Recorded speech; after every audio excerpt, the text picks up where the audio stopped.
Okay, my family recipe called for 2.2 kilograms or 5 pounds of russet potatoes. I don't know where you are in the world watching this. I live in Israel. I've lived in Israel for 3 years. I've never seen a single russet potato for sale. So what you're going to want if you can't get a russet potato is long white. They're the same starch content. Make sure they're not the little ones, but it's the same starch content with long white. It's a perfectly fine substitute. Probably 2 white onions. Now, if you are pairing a wine with this, you're going to want a Sauvignon Blanc. I got a Yarden Sauvignon Blanc. I actually started buying Yarden Sauvignon Blanc for Hanukkah when I was still living in the U.S. And my Uncle Jay laughed at me for using Israeli wine. But who's laughing now? Cook this in grapeseed oil. The cabanos is just to hold me over. You also need 2 to 3 large eggs. All right, we're skipping ahead to nighttime.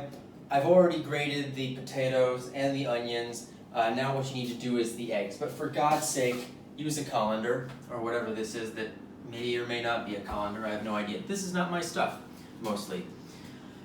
Because you want to get as much moisture out of these as possible before you put them in the pan. It's otherwise going to take them longer to cook, and it's not going to be as good. I think that might actually be part of the problem with what you see levyvot like on the side at stores and stuff.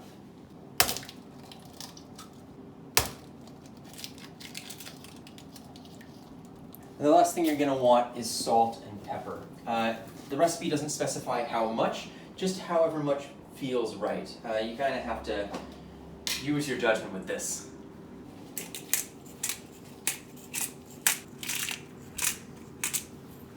Alright, so what you're going to need next is to take a frying pan, sufficiently deep. I'm not sure this one actually is deep enough.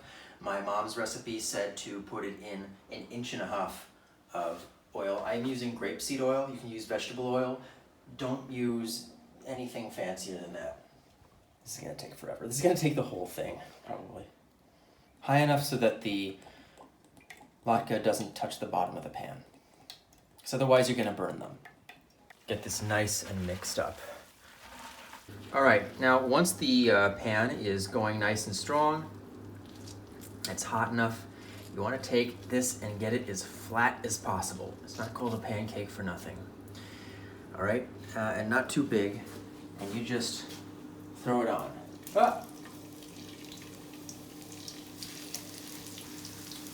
It'll go down for a second and then come back up. I maybe should have used more egg. Okay, the first one is usually just an experiment to see how it works, and then we just start the real thing. And I'm going to put this on the spatula. Spatula.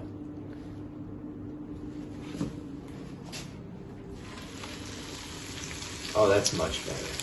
All right, so I actually had the flame, or the imitation flame, too low when I started putting these in this way. That's why they're not as dark as I would have preferred. But once you can tell they're on their way, because they will keep cooking, you can flip them over. Don't let them get too dark, and don't take them out when they're too light. I suspect that's another problem that these like corner shop places have with them. Okay, now as you cook these, they're actually going to start cooking increasingly faster because the water content in the pancake is evaporating.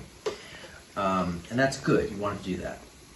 And that also means that the ones that you have been leaving, that have hopefully been draining, will also be cooking faster because they will have less water content going in. Yeah. It should look like this. My bubby used to make them darker, but that was a little too overcooked for me. All right. So, I may have poured too much wine. Cheers. It's a whole bottle. L'chaim.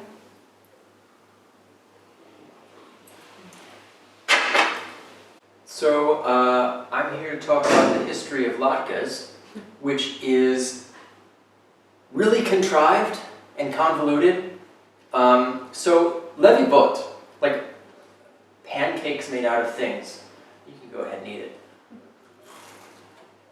Like, that's in the Bible. That's in the book of Shmuel, that one of David's sons steals one of his wives away with pancakes. Well, It's just, even though they're not like pancakes like breakfast, I still am getting like Prince Dave Chappelle breakfast can wait flashbacks. The earliest reference we have to something like this, pancakes as Jewish cuisine, is actually in the Middle Ages. It's actually good that we're doing this as we're in my medieval series right now. Although this was a little bit later, this was like into the Crusades. And it was in Sicily, which at that time was ruled by the Normans. The Normans had come down from France and conquered southern Italy. But in Sicily, you had Normans who were Frenchified Vikings ruling over a population that was dominated by Greek-speaking Muslims. Because before the Normans, Sicily had been part of the Fatimid Caliphate or its own emirate, independent.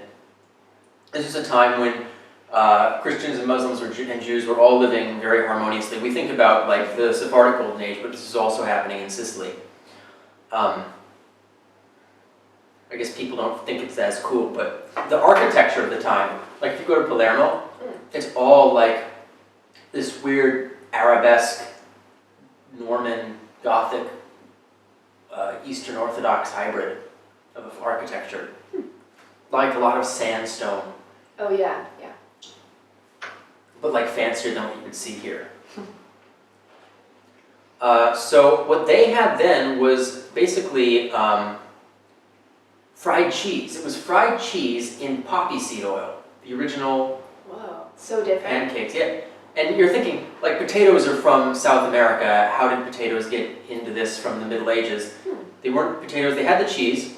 So eventually, much like Spain, Sicily came into the hands of the Crown of Aragon, which was ruled by the House of Trastamara. So when the Jews were exiled from Spain, they were also exiled from Sicily, and from there they mostly went further north into Italy, into Rome and Venice, Milan, and some of them and some from Spain even, like the Abarbanel banking family, made it all the way to like Hungary and Poland. And that's where it came into contact with the Ashkenazim, who had come east from Germany during the Black Death, where they were invited by Casimir the Great. But the thing is, you cannot get poppy seed oil in Poland. Yeah, the only cooking oil you would have had and you need like a lot of depth, you saw us making it, was schmaltz. And schmaltz is chicken fat. You can't fry cheese in chicken fat because that's basari and halavi, it's not kosher. It's a no-no. So they started using the kind of vegetables, and they used the kind of vegetables that grew up there, which was mainly turnips. Which is interesting because in Ireland, turnips are what they still use to make jack-o'-lanterns. What? Yeah. That's crazy. That's what jack-o'-lanterns were originally made out of, because they didn't have pumpkins. So there's kind of a parallel there. Well, once the potato made it to the Polish-Lithuanian Commonwealth, it created a mania. It also created a huge, huge boom. Ashkenazi Jews like exploded in population from like 10% of the world's Jewish population in 1500 to like half in 1800. Of course, by then there wasn't a Poland. Right. And that's why your family looks down on my family. It's not true. So yeah, that's how latkes happened. The name comes from the Russian oladka, which itself comes from Greek olavia, which means oily. It's really oily, but it's delicious. It is. Yeah, this was my Bubby's recipe. So good. And we're not like Italians, so it wasn't like a family secret to share this recipe with the world.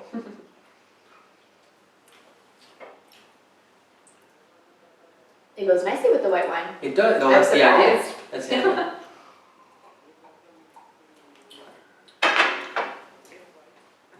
I've actually kind of become a fan of Southern Reds myself. When I moved in here, I Yeah. bought it was just a regular Cabernet from her hometown, from Oh, that's Arad. crazy. It was a negative wine. Nice.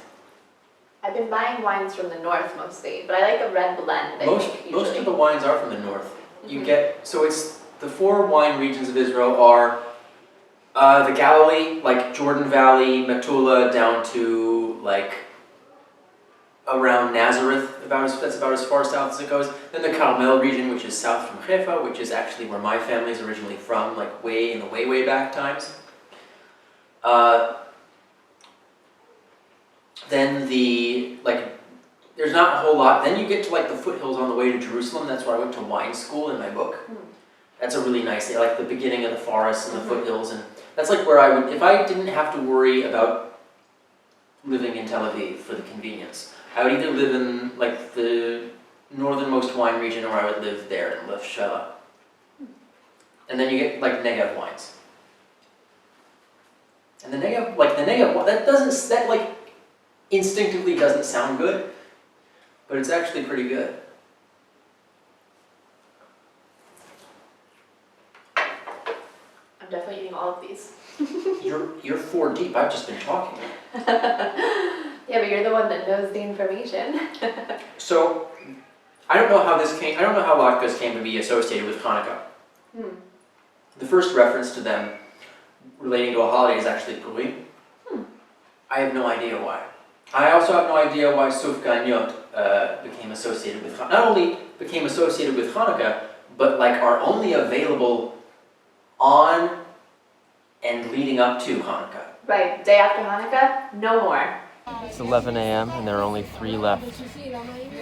Maybe because they're fried in oil.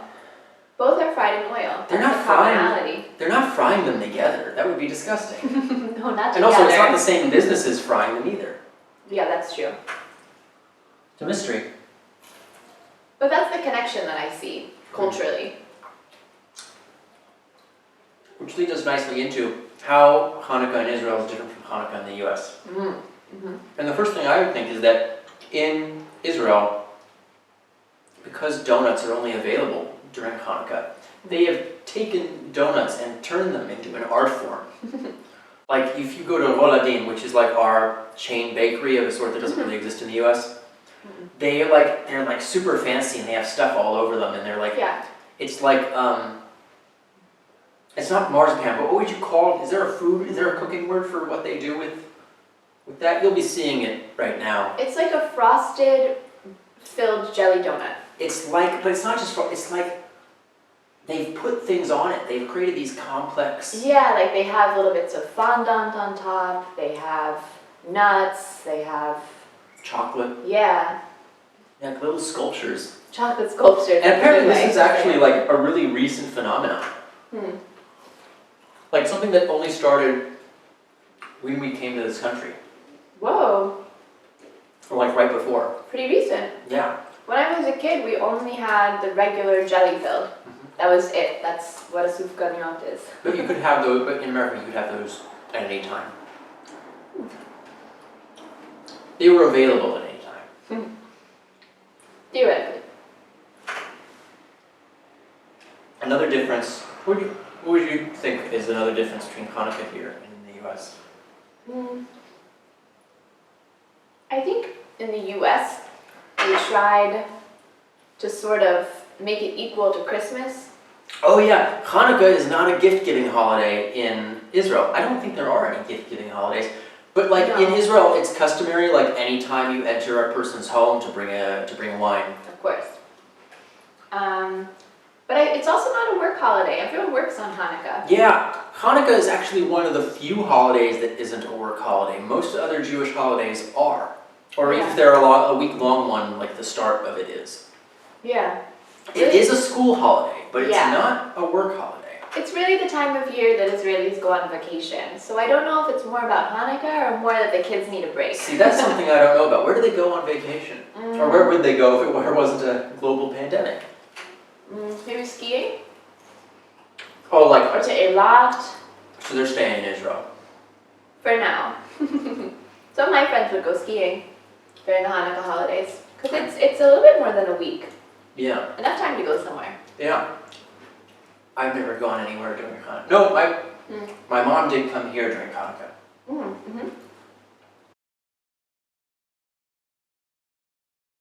Another thing I've noticed is that Hanukkah in Israel is weirdly less religious and more true to its original intent. Mm-hmm.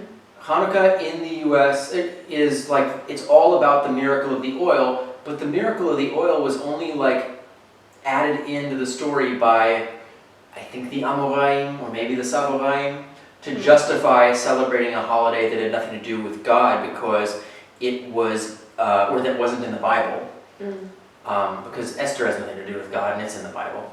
Right, but there's the miracle of Hanukkah. But the miracle of Hanukkah was added by those early medieval rabbis to justify celebrating it, because before that it was just Judea's Independence Day. Right. Or its Independence Week, I guess. These have to burn for 8 days, but the miracle is not real. Is that what you're saying? Well, the thing is that it took, Maccabees says that it took 8 days of sacrifices to purify the temple after it had been ransacked by Interesting. Antiochus. And and also the way they depict the fighters, the soldiers in the Hanukkah story is different in Israel versus in the US. In the US, they're not wearing any armor. You ever notice this? The Rugrats Hanukkah, they look like insurgents. Whereas and they kind of did fight kind of a guerrilla war, but the thing is, in Israel, they're depicted as hoplites, which they would have been. Yeah. They would have been doing hoplite tactics, and I talked about this in my Hanukkah series, so you can watch. I'll link that here. Yeah, they never have armor, and here they're sort of depicted as true warriors. They're depicted wearing armor, and they're depicted wearing uniform armor. But of whom? Of them, of the Greeks, because at this time, Judea had it was part of Phil Hellenos. You could, when one of the Seleucid kings later on came up to John Hyrcanus, he addressed him as a fellow Greek. Oh. Because the Jews were considered part of the Hellenistic world, Right. they were considered fellow Greeks or friends of Greece, which is Phil Hellenos. That's right. So they would have, and that's what was there at the time, so they would have been going about in phalanxes. Though, ironically, the Hasmonean government was much more in imitation of Rome. I'm really eyeing your latkes. I'll make more. Yeah, I want more. They were really good. Not tonight, though, for God's sake. Next week. When So Hanukkah's over. Yeah, so that is the story of latkes and a ramble about Hanukkah. I hope you like this new format experiment, and I'll see you next time. I think the next video will be the Masoretic text, and I'm working on it right now. It is a big video. It's quite long, one of my longest. So look forward to that. Happy Hanukkah.